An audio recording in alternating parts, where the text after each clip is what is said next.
Hi guys, I'm Lauren Ridge and this is Richard Hinckley, and today we're going to put swiping and touch controls into the Match 3 game. Yep.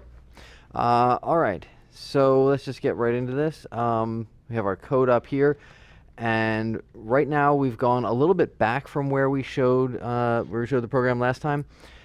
So we don't have input enabled at all. We can't interact with the tiles Right, at if all we were to yet. play, it would just sit there until time ran out, and it would Yes, be the you- least exciting Match 3 game ever. You would lose every time with a score of 0. Yes, you can't interact with the tiles at all. So we have our tile H file up here and our tile CPP. So the first thing we're going to need to do is set up our tile class to handle input.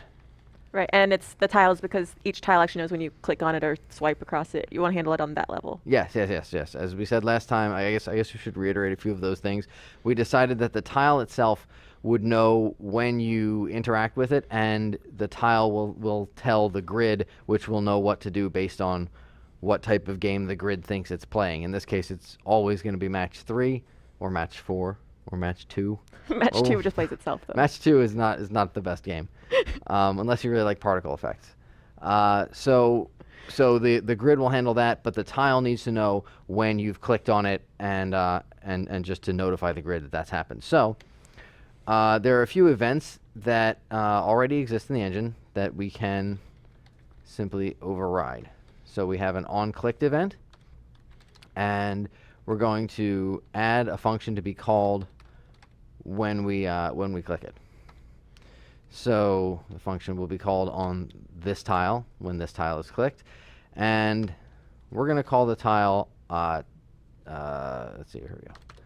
We're going to call this function tile press mouse, and we're doing the mouse first because we want to test this out in the editor. Right. And then we'll do the version that runs on phones first. It's simply it's a faster workflow to test things out in the editor than to have to deploy to the phone every time you want to test out 2 lines of code that you just wrote. Exactly, and there are some options in the engine where you could switch to have your mouse simulate touch events if you just wanted to only use touch events, but we wanted to be able to play it, say, in HTML5 and also on the phone. That's right. Yes. So we do want to do both. All right. So let's add that function, and I'm just gonna have a peek here. Yeah. So we're over here. Whoops. Nope. We're here.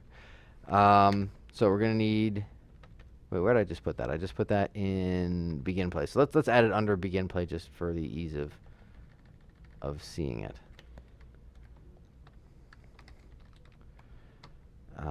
Okay, we're gonna make it a U function. I actually don't know offhand. I don't remember if I really need to do that or not, but I pretty much always do. It's just a habit. It really isn't harmful to do so. Right, that makes the engine aware of it, but you're not putting any keywords in it to make it blueprint callable or anything right away. Yeah, so not really necessary, but just a habit that gets ingrained over time. It's fine either way. And we decided we were going to call that Tile press mouse. tile press mouse. This function will be a void. Nothing comes back from this, and it takes no parameters. So I'm going to force it to be over there. So tile press mouse. Now, since we're doing swipe, we have 2 other events that we can use with the mouse. That are relevant here. We have when we enter a tile, so when we mouse over something, and we have when you release the mouse button. We also actually have one for when you exit a tile. The only one of those that we really need here is when you mouse over a tile. That's the only one that we really need to know about. Right, because say you had 2 tiles next to each other, you just want to know, I've dragged the mouse cursor across both of those together, not some complicated shape where you need to know where you let off, that kind of thing. Yeah, we're not going to make you swipe and then release. Just the active swiping is enough. And, when I was doing this originally, I thought that, someone on a phone might swipe, 2 or 3 tiles over, 4 tiles over. We don't want it not to count as a swipe because you went too far. You just sort of swipe in the general direction and it goes. Right. And then in use, that actually seemed to be pretty comfortable, so we kept with it. So we're going to need a function for pressing for clicking the initial tile, and also for entering the new tile. Yes. So we need 2 of these. And then there's, of course, an event for that. On begin cursor over. So basically, the engine knows what happens when the cursor goes over something at all, any actor, and then we're binding it to the tile press function that we're going to make at some point. That's right. Okay. And actually, we're not binding it to that one, but rather we're binding it to the. Thank you for saying that out loud. To that function. And on the phones, we have similar functions. I guess we'll get to those in a minute, though. We'll do the mouse first. So there we go. That's not what I want. Put those right there below That's begin what I play so that everything's kind of organized together. Now these functions are just going to be sort of surrogates for when we're playing on HTML5 or in the editor, rather than the functions that are actually going to do the work. So what they're going to actually do is call and that's why we have _mouse at the end. They're just going to call the other functions that do the real gameplay thing. So we'll write these first, but they're not going to be the ones that we really end up doing most of the work through. Really, most of the work is done in the grid class anyway. But right, and we'll go over the reason why you couldn't just bind them all to the same two functions once we actually get to the mobile part. It's part of the function arguments. Yes. So, let's see. Pretty much all that we need to do here is know that we've pressed, and that's going to be our function that we call on mobile devices. Mobile devices have one other input though, which is that since you can multi-touch phones and it knows what number touch this is when you put multiple fingers down in a row without picking them back up. Up to 10. I don't think we support 12, so you can't get both hands and then wrists on the phone. I think we stop at 10. But you could track if you wanted to, we wanted to make a bomb move where you actually move your hand in or out on the device. You could track all of those together. Oh, you could track those, or if you want to tap a bomb and maybe a bomb can destroy any other tile, so then you tap a second tile and they're both held down. Right. You do like an electrical connection game. I'm making up new games now, but here it is. You can see it goes up to 10. We support up to 10 touches. It's just going to be touch one. With the mouse, you only ever have one anyways. There's no two mouse system, so we just always call it touch one. Right. So it's kind of pretending to be a mobile touch with one finger. Yep. That's pretty much all we need to do. Now with tile enter, this is actually a part where it gets a little bit more complicated. So the problem with just having tile enter register the same way as I've swiped my finger over is that for the mouse to do begin cursor over does not imply that you necessarily have the mouse button held down. But when you swipe something, you necessarily are still touching the phone. It doesn't detect your swipe, obviously, if your finger is not on the phone. So in order to simulate the phone experience, we have to make sure that button is down when you enter the second tile. So not too difficult to do. I'm going to copy this line of code because I don't want to retype it. Right. It's kind of like that. Otherwise, if you just moved your mouse around trying to pick a tile to select, it would be firing off this event repeatedly. Oh, yes. It would select every tile that you mouse over as if you never pulled your finger up off the phone. Right. So here, since this is a single-player game, we just select player number 0. It's the local player. There's only one player. It's a single-player game, so we don't really have to worry about managing which player this is or anything like that. There's only one. Right. So then we simply check to see if that player controller has the input key corresponding to the mouse, and that is left. Where is it? Left. Oh, wow. Okay, there it is. Yeah. So if that is pressed, then we would call our phone's tile enter. And again, touch one because there's only one mouse cursor, so it's just index finger on the phone the whole time. Right. And is input key down is actually something that's already in the engine. We didn't write it somewhere else in our match 3 game or anything like that. It's just in the player controller class. Yes, this is part of a player controller. This is already there, and the E keys macro there's a lot of stuff in here, including some phone specific stuff. Like here's some Android buttons I just went by. So yeah, pretty complete stuff. All right, so that's pretty much set. Of course, the problem is that tile press and tile enter don't exist. But all that we've done now is framed up using our mouse to simulate the touch events that we want on the phone. Right. That's really what we've accomplished here. So that handles input, and this block is mouse input.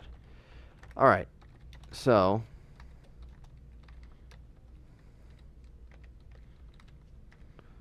now let's get these. And if I can remember what the exact names are. Okay. Yep.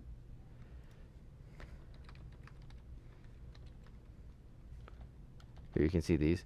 Input touch begin. I hope you can read these on the internet. Input touch on input touch begin, on input touch end, on input touch enter, and on input touch leave. So once again, the two we care about are begin, when you've actually pushed your finger into the phone, and then enter, when you've moved your finger while still pressing down into a new tile. Right. So But those they're are all the- there if you wanted to hook in other events to them at some point, or you could have touch do other things on other actors. Oh yes, absolutely. Now in this case, of course, we're buying that first argument that this, as I said before, is something that's happening to this tile. So we're calling the function that we name on the tile that we name. You could call it on something else. Right. It's entirely reasonable that you could have, that you push this tile and it calls Something on the grid something- because it knows what the I was grid going is. to say the grid, or even the game mode that comes down and says, blow up all the bombs, find all the other bombs and call explode on them. So there's one function that does many things. There are a lot of ways you can do this, but this is a very simple case, so we really don't need to worry about that. So we have on input touch begin and on input touch enter. Those are the two we needed. And tile enter, I believe we call that. Yes. Yes. Real quick, we've got add unique dynamic, sort of puts it in the queue for what happens when it gets Mhm. called when you touch. What if you just say added it without saying add unique, like you do, it just sort of put it in the queue for the. It's just sort of a habit, really, just a sort of safety thing that when adding to arrays, I don't want three functions being called when I touch this. I mean, it's only called in begin play, so that would never really happen anyway. It's just for safety. And let me finish typing out my function names also before we go any further. Oh, a little different typing in this position. We could have probably, yeah. All right, so we have our add unique dynamic set up just like we do above, and go back in here. And once again, we will set these up, and that's the difference in the function name. So that's fine. Come back here. Okay, so on these we have our actual game logic, which is really not much more complicated than what we've already written, since again the grid is handling most of it. Here we go. Tile press. Now oh, wait a minute. Yeah. Before I forget, e-touch input index, was it? Yeah, finger. E-touch index, there it is. So we have an e-touch index, and there we go. So we need to know which finger we're pushing with. Again, unlike the mouse has no parameters because it's assumed. This one does not make the assumption. Right, and that's why you can't just bind tile enter underscore mouse to the same thing as tile enter, or those same events, because one passes along an argument and expects to be bound to something with an argument, and the mouse click doesn't. Yes, and as you can see, you'd have to imagine what argument would go here if it were the mouse. Of course, for us, it's easy to say touch input 1, but you don't necessarily want to assume that. Okay, so tile press, that's there. Let's get a copy for tile enter, get that set up. Okay, and let's see, we're here. All right, so tile enter is the easy one. It's actually identical to pressing. There we go.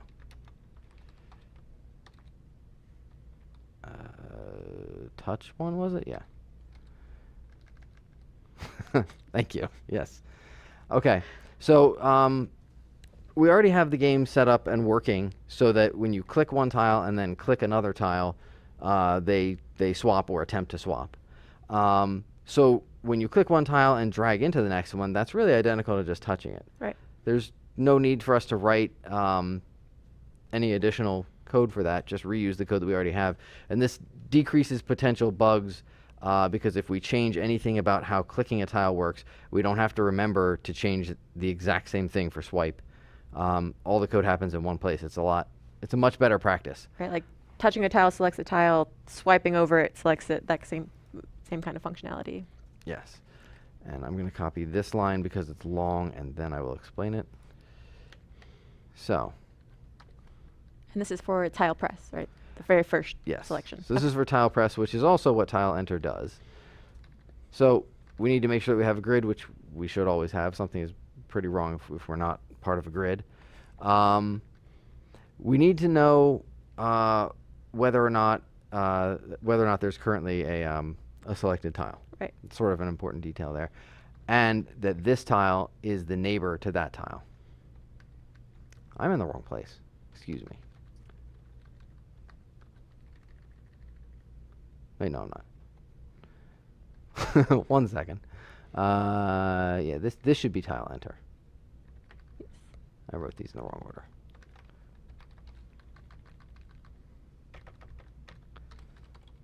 That should be tile press. No, it shouldn't. 1 second. I see what I did here. There we go. There we go. I was looking at the wrong function there. So, where's my mouse? So, sorry about that. Okay, so here we know we've clicked a tile. We need to make sure that we have a grid. Once we know that we have a grid, did that all complete correctly? Yes.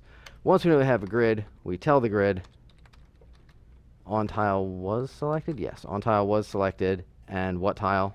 This tile. That's what I wanted in there. That was for tile press, And that's for right? tile press, Okay. not for tile ent, which is not a function in our game. So if we have if we have a grid, of course, and we already have a selected tile, So we've already pressed one tile. Tile press has already been called. right, which happened here. Mm-hmm. So if that's already happened, then assuming that the place we are on the grid and the place that other selected tile is on the grid, those two addresses, let me get over this so you can see the full thing. If they're Just neighbors, barely. yeah. Just barely. Okay. So if according to the grid, our address and the previously selected tile's address are right next to each other, then we are allowed to swipe. It's possible if you have a low frame rate, you swipe really fast. If you do a really pixel perfect diagonal, that you might swipe to something that's not actually a neighbor to your current tile. Or even if you enter, you swipe, like you said, longer than 2 tiles, so you entered one and then the next tile, that. Yeah, yeah. So there are a variety of ways for that to happen, and we don't want any of them. So that was not the shift key. So if we've met all of those conditions, and you notice we don't have to check to see if these are the same type of tile or if the other tile is a thing that we can possibly pair with. Right. Like none of that needs to be checked. All we need to know is that we actually tried to press the tile, and then the grid will, as usual, handle it. Right. The grid handles, if it's a bomb, if you went over one of the sort of stone or steel tiles that blocks, swapping, things like that. Yep. Grid will know exactly what to do with it. All we have to do is basically say, in this particular case, treat it exactly like this. And we could even, if we wanted to, you know what? I think I actually kind of like it a little bit better that way. Oh. That's kind of, we're redundantly checking grid twice here. But that just means you don't call tile press if you don't need to. Yeah, it's a little bit, redundant to do that check, but like I was saying earlier, it actually makes your code a little bit cleaner because this is the only place where the logic for clicking a grid is. Say we changed which function in grid handle selection or something like that. We moved it to game mode or who knows. We just have to fix it in one place. Yep. So all of these things now, since with that one change, Now I'm gonna want to go back to my desk and submit that in. That's okay. We'll check this in. We'll be good. We'll do that later. So now, as you can see, all of these only go through here. They all funnel into the same place, and that's a pretty clean way to design your code. Let's make sure over here that I have those correct. Tile press and tile enter both take finger index. The mouse ones don't. None of them return anything because they don't need to. Yep, they're all voids. Okay, so that all looks pretty clean. I think that's it. You ready to check it out and try it out? That is all we need to do. Yes. Now, which one do I push here?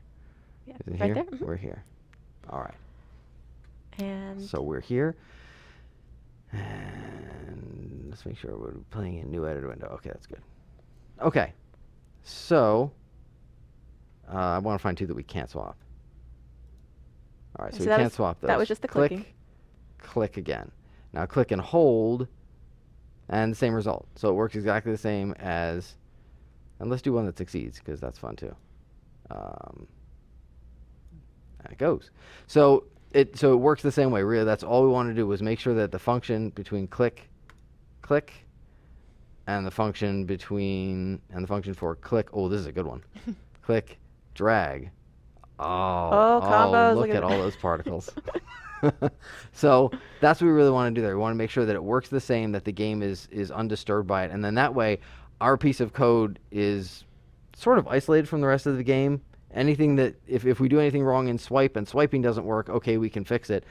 But by making sure that we You got distracted by your combo. Just amazing. And now I'm gonna hit the bomb. It's gonna be great. Look at that. That camera shake. The camera shake is great too. Yeah. So by doing that, we open ourselves up for two helpful things. First, that we can unit test our game, so we could have a piece of code that just calls the slide functions and make sure that the results come out the same as we expect. If we choose to write unit tests for larger games, we usually do that. Probably not for this game. And then the second thing is, if some other weird bug comes up somewhere else and we've successfully isolated our code from the rest of the game. Right. It's either the layer where the mouse calls the touch input or the layer where the touch input calls the rest of the game code, but it's very stratified as far as what could be responsible. Yeah, like if bombs stop going off or something like that, we know that it's not our swipe code, because our swipe code is totally self-contained. It all funnels through the same place that our mouse code does. We know it's somewhere else, and that really helps in narrowing down the search for weird bugs, which, once you get later in the game and you have a couple overlapping systems that you've programmed, that's when you start getting weird bugs. And it's very helpful to have your code as isolated as possible so that you know that it's not some completely bizarre thing like high scores are broken because of swipe. It helps you avoid that. So those are just a couple of good engineering practices that you can keep that we kind of tried to use here. Exactly. So you want to go to some of the questions we got? Okay, let's do that. Which button do we push there. for this? Mm-hmm. This button. Yes. Okay, let's see. All right. So, what does UProperty edit anywhere blueprint read write do? So All I'm right. going to pull up, I guess, maybe like the tile, I think, has some of these exposed properties. Let's get. Well, actually, here. Because when we wrote the code for Match 3, we wanted to try to figure out the places we needed to expose certain parameters to, say, an artist or a designer who may want to come tweak gameplay values or be able to set, a color or an asset reference themselves. So, like here on the explodes, they can make a new tile type and be able to set themselves whether or not it explodes. Mm-hmm. And edit anywhere means it'll be available through any of the details panels, whereas blueprint rewrite is in the defaults within your blueprint or the get set nodes. Right? Oh, I think there's blueprint read write means that when you're in a blueprint graph, you have the set nodes as well as the get nodes. Blueprint read only is a good one to put in there if you have some property that you're using in CPP that you don't want a blueprint person just being able to change, but that the blueprint person might need to know. Right. Edit anywhere there's an alternative which is edit defaults only. And this would mean that I can edit it in the archetype, but I can't just go into the details panel and change it. Right. This is the grid. So if you placed, or I guess the tile. So if you actually placed a tile in the level, you wouldn't be able to change it on that specific tile, but you Yes. could, you know, You could change the defaults for all tiles. right. Yeah. Also, if you change, so that's the anywhere part. If you change this part, you can change this to visible anywhere. And visible anywhere is pretty helpful. I use it for debugging stuff sometimes. When there's a UProperty that, so there's something I'm modifying in C++ code, and I just want to be able to pause the game and see what the value is, but there's no reason you should ever want to edit this. Right. It's just, like I said, a debug check or sort of while in development. Yeah, I use it for that a lot. And you could use it, I mean, if you just never wanted it to be touched by a designer or whatever, but for some reason it's useful for them to know, you could use it. I'm sure you can find your own reasons. Point is, it'll put it there, it'll be grayed out, but it'll show up so that you can at least check on what the value is. Right, and it's a lot of, especially when you're collaborating and you're about to hand over the coded part of the game to somebody who might not know, if I change whether or not the tile can swap, whether or not the code can handle it, you either make it something that they can't change or that they can only see and therefore know the value of, that kind of thing. That is a good point. Yeah, there could be things that when you first spawn the tile, it does something, and changing it after you've spawned the tile, it wouldn't run that same piece of code or something along those lines, where, yeah, you don't want them editing it on the fly. And it's also super easy to swap them in and out, so you could try making it super editable and then be like, oh no, wait, that's actually caused some bug down the line, change the accessibility through the keywords, that kind of thing. Yeah, very easy to change this stuff. That's one of the nice things about having a robust reflection system. So you have that. You also, you also know you can do this, right? Everyone knows you can do this. You do that, and when you edit things, they'll show up under the little different drop-down expandable sections. So that's a nice way to organize stuff. Not really necessary. It'll just go to the class's name by default if you don't specify. So you don't need it. Just helps keep things organized. All of the tile thing properties together or something like that. Yeah, yeah. So yeah, what do the UClass and generated body macros do? Okay, so those would be, whoops. Well, here's one for structs, but let's find one for class. Here's one for class. All right. So UClass or UStruct, I feel like I want to back up a step, say what a reflection system is, since I just mentioned one in the previous thing anyway. So a reflection system is a system that allows the code to know about itself. A reflection would be the concept of like a mirror. I never really understood that before until I sat down and thought about the term for a minute. Why is it called this? I always thought of it as pondering, just sort of. What do I think about this property just sort of today? reflecting on it, yeah. But no, it's meant to be like a mirror, I suppose. So this allows the Unreal Engine to know about the classes you've created. If we built this class without any of that, it wouldn't be able to show up in editor panels. It wouldn't serialize properly. It would not be terribly fun to try to make a network game with classes like that. Garbage collection. Garbage collection, right. I mean, we'd be on our own for a whole lot of stuff that the engine handles and that we really don't want to have to do ourselves. So UClass does that. It makes it visible. And there are some arguments you can put in here, but that wasn't in the question, and there are a bunch of them. So right. probably won't go into too many of those. Like whether or not you can make a blueprint type based on it. Yep. Whether or not. Blueprintable is a good one. Right. You can hide certain categories, like this is an actor, but let's say I don't want to show like the rendering options or the physics options because they're not really relevant to this. I could say, hidden categories equals or hide categories equals, and then a list of the categories that I just mentioned a moment ago that wouldn't show up in the details panel to declutter things. Right. So there are a lot of little things you can do like that. Probably abstract is a good one to know about. Whether or not you can place it or not in the level. Yeah, placeable or not placeable. That's a good one. So there are a whole lot of different things you can do there, and I think we have good reference pages on that, and there are way too many. Yeah, and we're definitely always trying to add more reference, and I can put examples in code where we can, so you can see them in practice.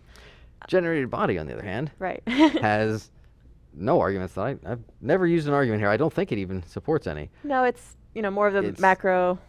Yeah, it's a macro that basically, and the same thing with, we saw up here, generated UStruct body. These set up all the things that Unreal needs. Like, for example, in our begin play, we call the parent classes begin play. Well, this super macro that's not built into C++.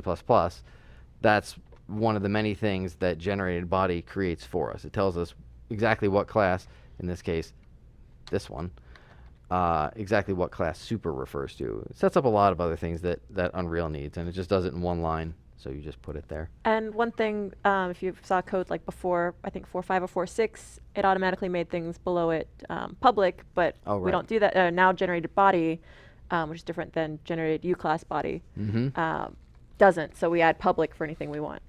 Yeah, I think it's generally a good practice to set your own protection level whenever you come out of a macro like that, because you never know if the macro is going to be different in the future, or if it's just unclear to people who are reading it. You know that a class defaults to private, and this doesn't change that, but maybe if you didn't know that, it wouldn't be obvious to you. Exactly. So we always try to make a big deal in the examples of, this is the part that's public, this is that's private and protected. Yep. All right, so what does T subclass class A tile to spawn do? Okay. And that's in our Is that in here or is that the grid? Yeah, Yes, it's in the grid, that's the yeah. grid. Let's find the grid. There we are. Okay. So, well, it tells us the tile type to spawn, so we have that. So what is this? So a T subclass of, putting this in a UProperty, and you notice it's edit anywhere. This is meant for, we even use category. What do you know? So this is meant to be edited in the editor itself, and what we can do with this is the subclass of a tile would mean any class UClass that derives from tile. So any child class of a tile. Also, any blueprint made from a tile or a class that is derived from a tile. Right. So, because we actually make a blueprint based on our tile to do things like set the textures, things like that within the editor rather than trying to hard code those. yeah, maybe we should look at those for a second. Okay. So, whoops. There we are. So, those probably be under blueprints. Yes. Okay, so this, I don't know if you can see this, but the parent class of this is a tile. And we have... I was messing with the curves earlier. we have curves, we have the whole graph for, how this tile should react to things like here, when it has a match. It does these things, explosion scales based on what type of match it'll explode differently, all that kind of stuff. So all these things that it does, and then you can also see that we have over here the textures. So all these things that an artist has created are in a blueprint of the class. The grid then can say, this is the type of tile that I'm using, and then and that is the purpose of having the T subclass. So this can be whatever we want, and where we actually use this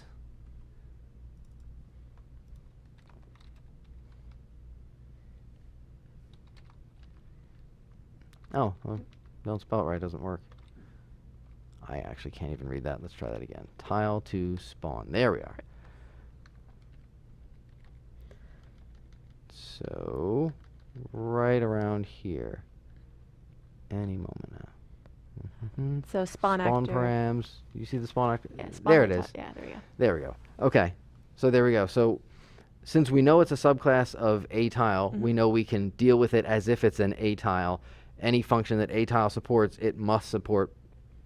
We just know this, but we can also take our tile to spawn and just create it and hold on to it and do whatever we wish with it, including putting it into our game tiles array and managing it later. So this way, whatever you want to do, any kind of tile that your artist wants to make, and this is another one of those gameplay programmer hands-off kind of things, right. You can go ahead and do it, and we'll support it because we know that it fits the mold of being an a tile or derived object. Right, because right now we've sort of got the very base tile implementation and the blueprint on top of that, and the blueprint actually handles a lot of the like bomb specific or blocker specific tile. But if you actually wanted to make a subclass of tile that was your bomb or a blocker or some sort of power up, you could do that, and because it still inherits from a tile somewhere in the chain, you could set it to that tile to spawn variable. Yes. So that's what that does. That's what that's for. If you just did class a tile title spawn, that would be a particular instance within the level, right? I put a tile in, that's what I want to try to spawn. Oh, yes, yes. Move on to the next one. Yes. So when we've got the Blueprint native events, there's sometimes we use virtual on just the implementation part, and they were wondering why that is. So Okay, what's a good one to say? I think we have some. Do we have some on tile? it should be on tile. Let's see if there's any. Yeah, plenty of virtual stuff on here. Oh, okay. Yes, this is a good example. Here's a Blueprint native event, and actually we were just looking at this a second ago. These really fit together nicely. Whoops, I keep looking at the wrong screen for this. So we were just in here a second ago looking at event on matched right there. So here's that event in code. It's a Blueprint native event, as you were just saying. Mm-hmm. So what that means is that we have a default implementation for this event. There's a thing that happens in C++. Basically,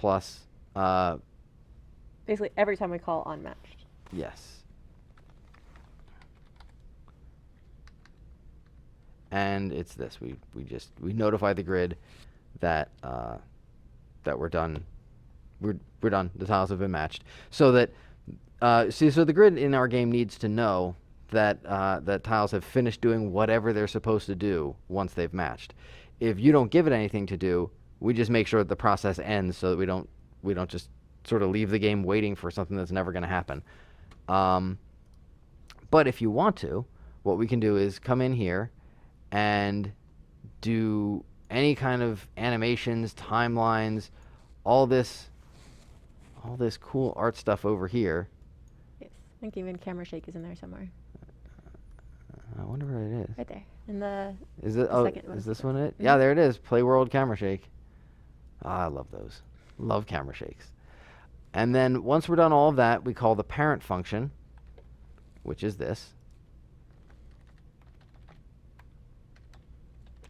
And that tells the grid that we're finished. So basically what this has allowed us to do is take a necessary game function and intercept it. When the two tiles match, we have time to do whatever we want to do in the blueprint, and then come back and say that we're done when we finish. And if the blueprint doesn't care, doesn't want to do anything, I don't know why, but if you didn't have anything to do, at least the game continues on. Right. And say we did subclass and made a special type of tile.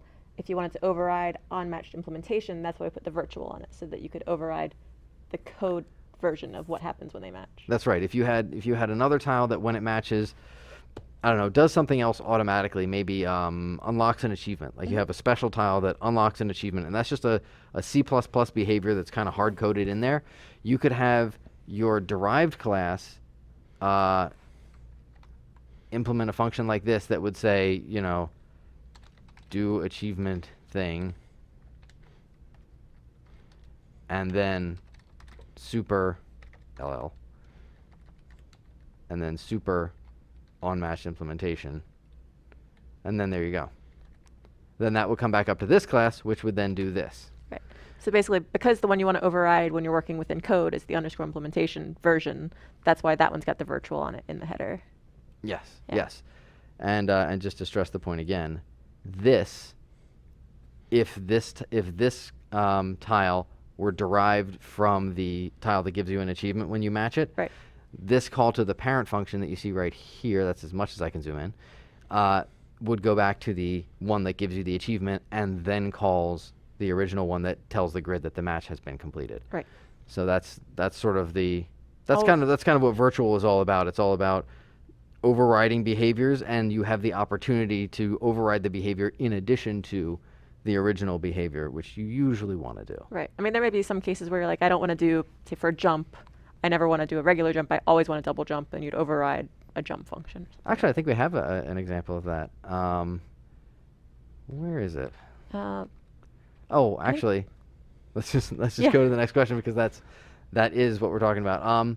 So the next question is, why did you choose to return a magic number from the get score multiplier for move underscore implementation function? Wow, that was a long function name.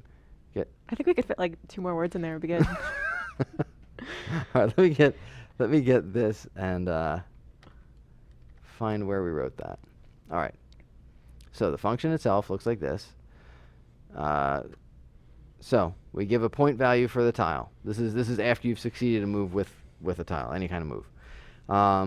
The default is just 100 because we just wanted to have, you know, Some score. yeah, some value that goes to your score by default for testing before we do anything in blueprints.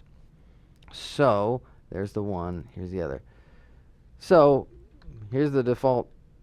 Here's the default value. It's not really a magic number exactly because it doesn't matter what it is. Usually a magic number in programming that is used for version numbers for files or like if you place it right here with this rotation, it looks right, and we just figured it out through a lot of trial and error, that kind of. yeah, like hard-coded hacky things or file format numbers. That's usually what magic number means. In this case, it's not a magic number. We could change it to absolutely anything. But this is an example of where you wouldn't call the the parent, right? The parent, because your tile type is going to say how many points it's worth, and it doesn't matter that the default value would have been 100 or 0. It just doesn't matter what it is. We could have made this an abstract function, meaning you have to override it, or your code won't compile, or your class can't spawn. But that seemed unnecessary. Right. I mean, this was just a test, but obviously score is one of those things you're going to want to tweaking, game feel. So it's like we wanted to check that our score ran up correctly, but we didn't really care if it was 10 or 100 or 10,000. Yeah. We normally you would make this 0. We didn't feel like doing that because we wanted to test it, like Lauren was saying. So we just made it 100. So what does the override of this look like in the grid blueprint? So let's see. Assuming I keep looking at that wrong screen. Assuming we did actually override it. Yeah. So this is the tile. I don't know. We may have left it at 100 for all I recall. I'll go back to the main level editor. There we go. Here we go. That was on tile, wasn't it? It's on the grid. That's on. Okay. Right, because the grid actually controls like. Oh, that's right. How what a correct move is, quote unquote. So there we go. Yep. I don't know why. I just do that. You just want all the tabs to be together. I just do. But coincidentally, we're actually in the function already because it's like we planned it. That worked pretty But well. we didn't plan it. Almost as if we did. Let's say we did. Okay. So yeah, that's pretty much what we do. So we just made a big case statement here for what just happened that caused this to be a score. Right. And you'll notice there are a couple things, like if you swap the tiles, that is in fact 100. We like that value. We just stuck with it. If it's in a combo, it's 200. If it's a regular bomb, you don't get points for tiles. So that's a thing we decided. If you just set off a bomb, it clears the tiles, it gets the board moving for you, and you can use it to clear out those stones that are unmovable and are very hard to match because you can only match them with combos. And when they fall into each other, basically. Yeah. That's the only way those can ever match. But you don't get points for this. If, however, you have the all the bombs thing where you've filled up your power meter and you've set off every bomb on the board, you do get half credit for all the tiles. It would feel kind of lame for you to build up that huge thing and blow up the whole board and then get no points. So, but we couldn't give you 100 points because it was just, it's still kind of overpowered. The whole board disappears. All the particle Pretty effects. much the whole board usually disappears by the time you've built up that power bar. So, and then you get a bunch of combos on top of it. So, yeah. So we did that, and then it just returns the value. There's no need to call the parent class here. There are two reasons why you wouldn't do this. One, the parent function doesn't do anything. It just returns 100. I suppose we could call it if we wanted to. You call it first, right?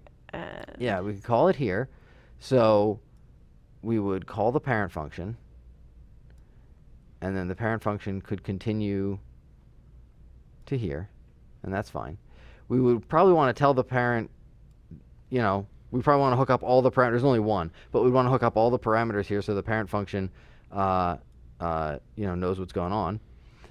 But since we know it doesn't do anything, there's no reason to do this. Right. And this is obviously a bad idea because, well, because now our function does nothing. So there was no reason for us to write this function at all. So the only thing it does is give us a return value, which is hard-coded and which we're ignoring. That's why it wasn't in here. But really, writing it just like this, the game would play identically. It would be fine. Yeah. It's just you don't really need to because we know these are the scores we really want to use, not the defaults. Yeah. So we don't have to go back and ask the code, hey, what score do we want to use? We set it and override it here. This is essentially just a waste of time and memory to put this here. So that's why it's not there. There's absolutely no need for it. We can just do that. So that's what those are for. Let's see. Looks looks like another question. How would the code changes be affected by the new control over tick frequency for 4.9? Because we do have some tick functionality, right, when the tiles fall, things like that. Actually, that's the timer. That's how we do that. We actually do that with a timer. I don't think there's a lot in this game that we would use for tick frequency. So tick frequency stuff. So let's see, where are our tick functions? I'm having a little trouble typing. All right. So our tick function, we're in the grid. Our grid doesn't really do anything on tick. Do we even disable? I think we may have actually disabled. Have can over tick being false. Yep, we do. So our grid doesn't tick. So that would be unaffected. And our tile, let's see, I think our tile might tick. Actually, I'm not sure. I think our tile might only tick when it just does the sort of very small timer intervals, right? Oh, nope. So our tile doesn't tick either, so that would be pretty much unaffected. We turn off ticking for this stuff because, so there's a huge grid of tiles. Our game that we just had up there was 9 by 9, so there are 81 of those sitting around all the time. It wasn't going to kill performance, but there was tiles most of the time are just sitting there being shiny. That's pretty much all they do. So there wasn't a need to have them tick. When we do have them tick, like when they're falling, for example, we set up timers to run to keep updating the fact that they're falling. Right, it's almost like a slightly invented tick where we basically say, now call the function again, now call the function again at about the same rate. Yeah, so we could have done that. We could have turned on the tick function and just had it drop out if we wanted to. But basically, since these things don't need to update and do things every frame, we don't really use ticks. So in this case, it wouldn't affect us. Where you'd want to use tick frequency is where you have a game with actors that are a little heavier weight. Maybe something with AI or physics. Something with AI or a lot of character animation. You would turn the tick rate down on things that maybe are far away or aren't currently affecting the game. If you have an enemy that's running around right where you can see him, that you want to have update every frame because you need to change those animations and do all that kind of stuff. If you have a big open world game and there's someone 4 blocks away, you could probably turn that one down to ticking twice a second or 10 times a second. Way lower because you don't need that like high visual fidelity and really quick response time that you need for something that you're actively engaging right now. Well, also, like for our grid, every time we finish a move and all the tiles settle back into place, it checks to see if you've entered a state where the board has no possible moves, right? But we don't really do any hinting as far as here's a move you could make. We just make sure that you can have a move available. So we could have a function in tick that checks to highlight a move for you if you haven't moved in a while. Yep. And then that you probably want to turn down the frequency of because it doesn't happen super frequently. It's just every so often go, hey, you've got a move you could make. Go ahead and highlight it for them. Yeah, I mean, that would be one use of it. I might also even write that as a timer. Just whenever you make a move, set a timer to 10 seconds and then clear the previous timer so that you have to not move for 10 seconds for us to do this. But you could do it with a tick as well. Where you would only just count half second or full second increments between when someone's moved. That would be fine. That would be really low frequency and low impact. So that would be a use of it. Yeah, generally it's for games with bigger performance concerns, larger games that you would use tick frequency, not really small games like this, and especially because this game doesn't happen to tick. We turned a lot of the tick off because we were trying to get it as lightweight as possible for all the different types of phones and things like that. So yeah. All right. This, we're still working. It's still a project in development, so we'll have the project available once it's ready to go out the door. But we're still sort of working on. Still a couple edges to round off. A couple nice little things we want to do in there. Exactly, but it's got camera shake. I mean. It does have camera shake, which almost makes me just want to sell it for $10. But we'll definitely have more Match 3 streams coming up, and thank you guys for tuning in. All right.